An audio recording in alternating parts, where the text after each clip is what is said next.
Salut à tous et bienvenue dans le débat en plus. Et oui, nouveau format sur Football Club de Marseille. Chaque mercredi, un petit supplément de débat foot Marseille.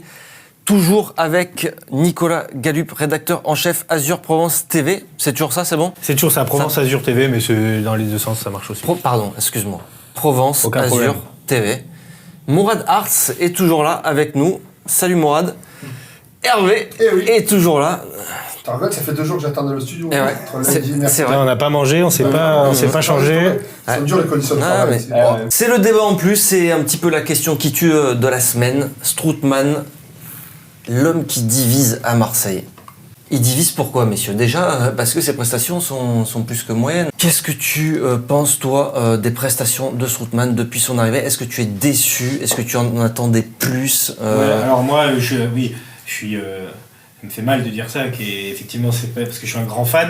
Je suis un peu la Serie A aussi pour des raisons familiales.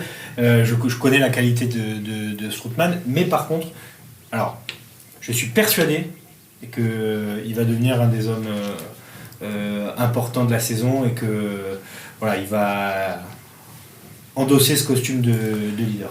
C'est vrai qu'on en attendait beaucoup, c'est la recrue phare quand même de ce mercato. Hein. C'est 30 millions d'euros, c'est la star de ce mercato. Tu en attendais plus, toi ? Parce qu'il fait quand même un premier bon match. Premier match de leader où il replace tout le monde, on l'entend crier. Après les autres matchs, je ne le vois pas plus crier. Alors moi j'espère... Oula, qu'est-ce que tu sous-entends ? Écoute, je connais un peu le football, j'ai eu des amis qui jouaient à un haut niveau. J'espère que c'est pas ce que je pense, qu'on lui a dit en interne de ne pas être trop virulent alors qu'il vient juste d'atterrir et de vouloir haranguer les foules et qu'on l'a pas calmé, parce que c'est bizarre qu'un gars qui est un aboyeur, tu me le confirmes, là tu étais aboyeur, vous me le confirmez. C'est comme si Lorixana il arrive, tu vois, et d'un coup il se tait 3 matchs. Moi je pense que c'est le début de suspicion. J'espère qu'on les je te confirme que je m'étais fait accréditer en tant que photographe pour le match contre Francfort pour justement entendre ce qu'il se disait sur le terrain vu qu'il était à huis clos. Et ça m'a surpris parce que j'étais à Monaco. Et à Monaco, t'entends tout, tu vois tout. Oui. Donc je me suis dit putain, il vient d'arriver, il gueulait sur tout le monde. Et là, à Francfort, il gueulait pas du tout. Il était très très calme. Donc tu corrobores ma théorie du complot alors. Voilà, je corrobore la théorie du complot. J'espère qu'il n'y a pas des joueurs qui sont allés voir Rudy Garcia dit il écrit pas un peu trop lui le nouveau là. Bon, j'espère. Parce que j'ai un ami qui l'a vécu quand il jouait à Lens, ça. Parce qu'il était très virulent, on l'a eu comme goal à l'OM. C'est quelqu'un qui adorait bouger les joueurs. Mais ça peut bien être. Je sais pas. Je veux pas faire la ritournelle, mais c'est vrai que mon cher ami croate, il m'avait expliqué que des fois les joueurs à mentalité française ou qui jouent en championnat de France étaient assez fébriles. Et quand tu leur criais trop dessus, ils allaient voir soit le président, soit l'entraîneur pour dire il faudrait un peu que c'est pas bien pour nous, s'il faut pas nous brusquer, tout ça et tout. Alors que pour ces grands joueurs, dans les grands clubs, tout le monde se crie dessus, c'est pas pour l'empêche d'aller boire une bière après. Hein. Et à la Roma, d'ailleurs, je pense que ça va être grand stratégie. C'était, je sais plus qui, quelqu'un de la Roma avait dit qui va crier maintenant dans le vestiaire de la Roma maintenant qu'il est parti Strootman, quoi, parce que c'était Parce qu'on l'a pris pour ça, il faut pas l'oublier, pour ses relations aussi de leader. C'est ce qui manquait, du caractère dans l'équipe. Donc j'espère qu'on n'est pas en train de le brider. Bon, j'espère que je me trompe, je déconne. J'espère que je me trompe, vraiment. Hein. Ouais. Mais si on l'a pris pour ça, il doit être dans ce rôle, il doit haranguer les foules, il doit prendre tout le monde par le col. Il a besoin de ça dans son jeu aussi. Il a besoin de ça, de courir, de demander la balle, de la prendre et de tout réussir. Voilà. Est-ce que c'est légitime d'être un petit peu déçu ou pas, Mourad, ou est-ce que c'est vraiment trop tôt, il n'y a pas de quoi s'alarmer parce que... Non, mais je pense qu'on peut le critiquer parce qu'il y avait des grandes attentes au niveau du prix du transfert. C'est un joueur confirmé. Donc si pour les espoirs, quand on les critique trop vite, moi ça m'énerve un petit peu parce que je me dis il faut du temps, tout ça. Strootman, t'attends qu'il ait un rendement immédiat. Bon, on peut le critiquer, mais après on peut voir un peu plus loin aussi, se dire pourquoi, pas dire tout de suite c'est une chèvre ultime, parce que le mec il a des références, c'est pas Romao, c'est bon, même si Romao nous a rendu certains services, je veux pas te taper dessus, Alexis, hein.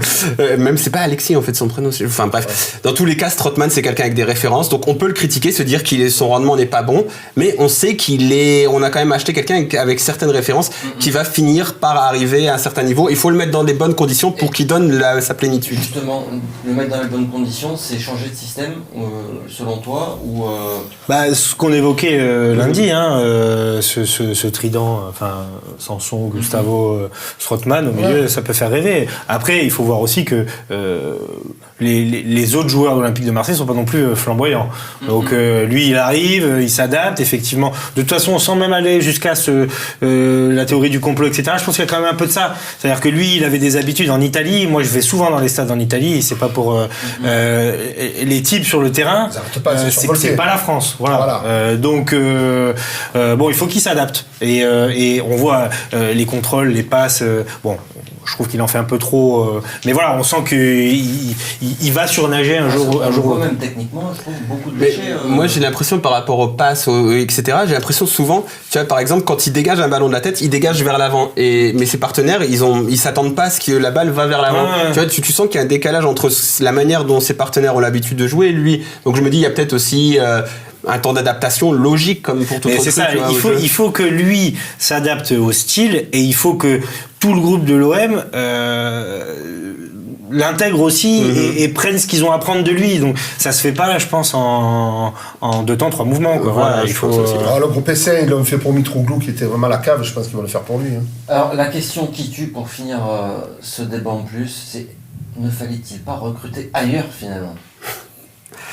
Rudy Garcia a déjà répondu. Après le match contre Monaco, quand tu gagnes, il te dit on a dit qu'on n'avait pas besoin de recruter en attaque. Vous avez vu, Strootman il a tout cassé.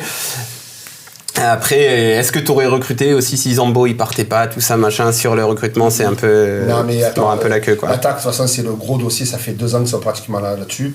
Ils ont fait une grosse erreur. Mais parce que en fait, la deuxième meilleure attaque à l'OM, c'est qui? C'est Florent Thauvin. On attend toujours de lui. Oui. Voilà, faut le dire. Tu n'attends pas malheureusement de Germain ou de Mitroglou. C'est Thauvin ton attaquant. Mais début de t'en mets. T'as pas de problème. T'as pas une équipe stable. Si te stabilise l'équipe, ça aurait été la bonne recrue. Mais là, il le fait pas pour le moment. Parce qu'on était tous ravis quand on le voit débarquer à l'Olympique de Marseille. Mais moi toujours. On se dit. Je vous donne rendez-vous dans quelques semaines. J'ai lu un article sur site internet. Je voulais pas citer. On peut les citer parce que cet article était très mauvais. Désolé. Alors, il était même pas signé tellement il était mauvais. Flop de je sais pas quoi. Ok, on verra. Moi, je laisse sa chance au produit, comme on dit. Je sais de quoi il est capable. Je sais de quoi est capable l'OM. Après, est-ce que, évidemment, un attaquant, ça aurait été bien. Balotelli, je suis pas sûr que l'affaire aurait été si bien que ça quand on voit. Mais là, il est car, il s'y joue pas, le mec. Ouais, mais qui te dit qu'il te fait pas la même musique bref, peu importe. Non mais on a assez parlé de Balotelli. Non mais je vois un tweet aussi d'un journaliste de Paris qui dit fallait mettre 25 sur Ben Yedder plutôt que sur Strootman. Ouais, bah oui. Ouais, comme si tu sais, t'arrivais Ben Yedder. Bon, enfin voilà. Moi, on marque. Effectivement, si on avait un grand neuf. Mais bon, le problème, c'est que les neufs, maintenant, ça coûte très cher. À 30 millions d'euros, toi, t'aurais. On refait pas le débat? Non, on refait pas le débat. Strootman, il est là, c'est un bon joueur. Laissons-lui sa chance, laissons-lui le temps de s'intégrer. Si on laisse pas sa chance. Juste un nom. Moi, je joue pas au Rennes du Shopping. Tout l'été, il a joué à ça avec moi. Il m'a forcé à donner des noms. Moi, j'achète Andrei Yarmolenko. Comme ça, je suis content. J'ai un Ukrainien à l'OM. Et puis, sinon. Il vaut 30 bars, lui? Non, je crois qu'il est parti pour un peu moins à West Ham. Et il le faisait pas jouer. Ils l'ont fait jouer. Et il marque des buts. Il a marqué contre Manchester United d'ailleurs ce week-end. José. Voilà. Allez, messieurs. Pourquoi on n'a pas un recruteur en Ukraine? Oui, bah bien sûr. Président Héros. Attends. Vous avez le contact. Domagoj Vida, tu vois, le Croate qui a brillé là pendant la Coupe du Monde. Ça fait 3 ans que je dis qu'il faut aller le chercher au Dynamo Kiev. Il est parti gratuitement, quoi. Il est là. Merci Hervé, merci Mourad, merci Nicolas. Merci à vous. À très bientôt. Vous revenez? Bah moi obligé. Tu reviens Mourad. Hervé, tu reviens aussi? Moi aussi. Tu reviens quand tu veux. Avec plaisir, c'est gentil. Quand tu veux, on te fait une place sur la chaise, sur le canapé. Merci à tous, à très bientôt. Ciao ciao.